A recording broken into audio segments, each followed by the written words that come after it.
না আজকে কোনো জন্মদিন, না আছে কোনো উৎসব, তবুও আমরা কাটছি হচ্ছে কেক। কেন বলো তো?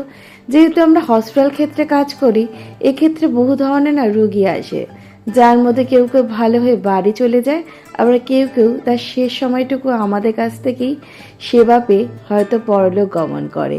আজকে আমাদের মধ্যে ছিল একজন রুগী, যিনি না আজকে বাড়ি চলে যাচ্ছে।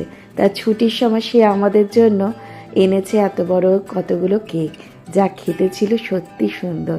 আর এটা উৎসবের থেকে কি কম কিছু? আর সবাই মিলে যারা কেক কাটছে, এরাই কিন্তু এনাকে সুস্থ করে বাড়ি পাঠাচ্ছে। সত্যি কথা, দেখো তো কত বাচ্চা বাচ্চা ছেলে মেয়েগুলো, যারা অক্লান্ত নিঃস্বার্থ পরিশ্রম করে এক একটা মানুষকে করে তুলেছে সুস্থ। সত্যি কথা, তাদের জন্য তো এই দিনটা উৎসবের থেকে কোনো অংশে কম নয়। তোমরা কি বলো? অবশ্যই জানিয়ে কিন্তু।